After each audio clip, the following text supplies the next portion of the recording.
Hey out there everyone, I hope you're doing well. Today what I want to do is focus in on voice leading chords and give you some perspective of or insight on what it is that I usually like to do when practicing this. And I've discussed this in other videos, techniques that I like to use. But what I want to do is just show you the way that I'm working on voice leading chords that are a half step apart. In this case, they're two major 7 chords. And they happen to be part of a song that I'm continuing to work on, called Humpty Dumpty by Chick Corea. And the first couple chords here, and I'm just going to isolate these two because I think that it's good to isolate just 2 chords at a time to really explore where you can go. And I would say even going back and working on 1 chord at a time, just to see what all voicings you can come up with is a good practice too. But let's say I'm working on 2 chords. I'm working on E flat major, 7 going to D. Now, if you're early on in your development of finding chords, and this is geared more towards guitar players, you may come up with a voicing that's pretty common like this and just lead it down. Or you may even do, or you might do, and those are all fine, and I'll use those too, but let me start with the E flat major 7, and let me find a voicing that I want to use for the E flat major 7, and let's keep it fairly simple here. So let's say here's my root, right, the E flat. So I'm going to have a D, F, a G, and a C. This is what I'm going to use. Now I have a 13 in here and I have a 9 in here, but let's say this is my first chord. And what I want to do is lead this to D major 7. Now I could do this, right? Let's go back to the E flat again. And I'm trying to find where's the point that I can go, because what you don't want is you don't want to play something here like this and then go back to a voicing that you know off the top of your head. You want to really try to see where these can lead to. So let's say I'm here and then I resolve it here. That's one potential place, right? I'm going to go back down to here, the E flat one. So I could do that. I could, like I said, I got this option so far. I've got that option. I could also do this option here where I have a B, E, an A, and a D. So let's hear what that sounds like. That one works.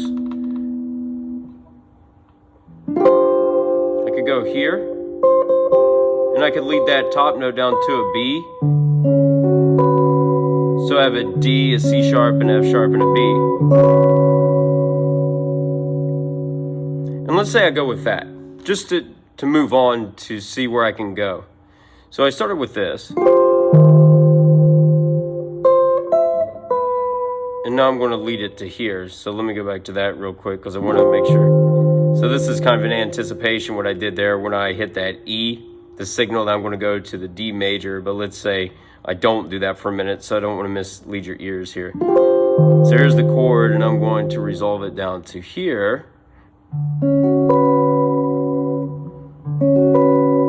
So where can I go from here? If I want to continue going back and forth between the 2 chords, where could I go? Well, I could resolve the B down to a B flat. Right? So let's try that. Let's hear what that sounds like.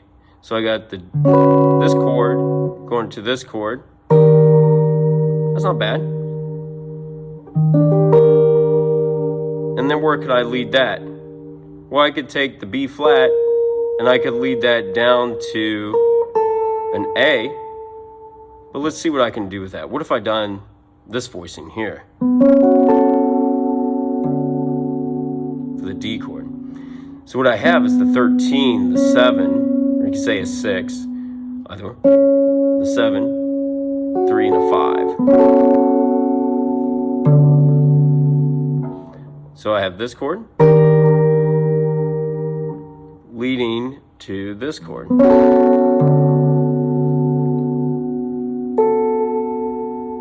And from here, where could I go? Well, I could keep going down the fretboard, right? I could lead this down to the G that's on the first string here. But let's say I want to get back out of here and maybe I make a little bit of a leap. Now, one thing that you can consider when leading through this and doing voice leading is how you want to establish a melodic line that could be a counter melody of sorts. So let's say I take that A and I move it up to the C, so I could set myself back up for the same voicing I did before, but I don't really want to do that. I don't want to use that same voicing again. So what else could I do? Well, let's see the voicing that I used here on the D chord. I use this voicing here, right? So what I could do, if I went to C on top, is I could take the C sharp, put it up to a D natural. I could take the F sharp and go down to an F natural. I could put the C on top, and I could put a B flat on the bottom. So now I'm back to an E flat.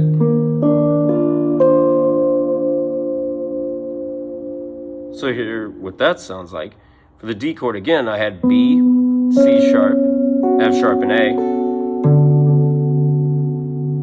And then I resolve that up to this voicing here. And let's say the next one I do is this. Back to D. And then the next one I do after this, let's say I go ahead and just do that motion. Now there's other ways I could get there, right? So if this is the D chord that I'm using where I have an A, a D, an F sharp, and a C sharp, there's other ways that I could get there, like just by half step motion. But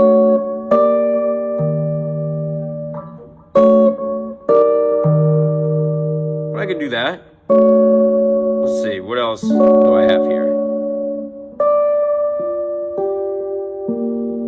Could play that.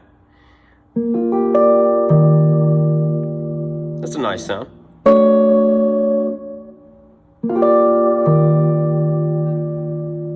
And then from here, I didn't move too much on that one for the D chord, going back to the D chord, right?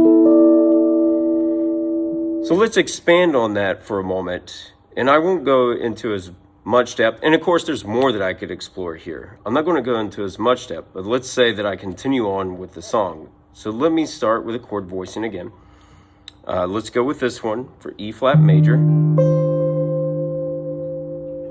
And then when I go to, and now I might start switching them up from what I've done before, but for the D major, let's say I go to, well, let's do this. What if I do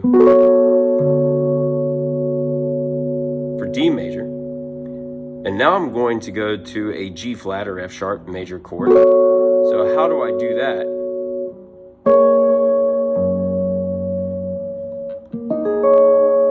If I think G flat, I'm thinking B flat, E flat, A flat, D flat, right? Or I could do, let's see here. That'd be the sound of that. And I could lead that up to this. So I put a sharp 11 in there. So I have an F, a B, an E, and let's say I didn't do that. And let's say I go with a voicing that has, well, I could do this. So that works. I'm not a big fan of that one. So let's see if I can find something else. So for the G flat, I have this. And then for F, let's say I go to, that's not bad. And then I start all over. Here's E flat. Here's D. So I got 9 on top. Here's G flat. And then here's F. So the idea here is that I'm trying to find ways to move about, and I don't want to go just by standard voicings, although I do have standard voicings that I'm using. The idea is that when I go through is I'm looking for ways or paths to lead this around. Now I could write myself a melody line on top and then accommodate that melody line with chords that match underneath. That's one way to do it, and I've done that before.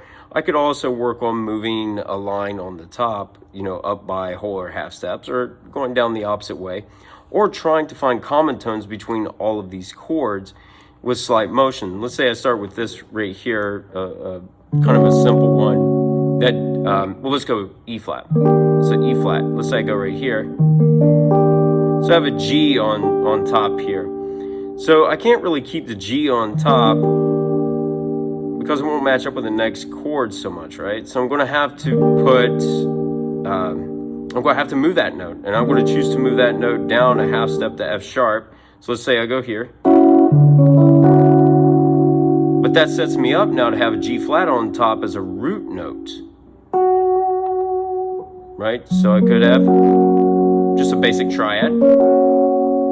And again, I can't really keep that there, so I gotta go up a half step. I'm gonna go up a half step to get that F natural one, the F major with a G natural on top. So I have.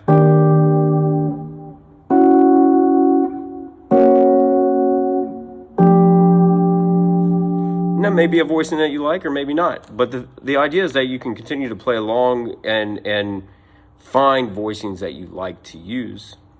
And this is one thing I like to do when I work out voice leading on tunes, just trying to find ways to move these around and not go by a static way of playing it, same kind of voicing all the time. So hopefully you found that useful and you'll try that in your playing.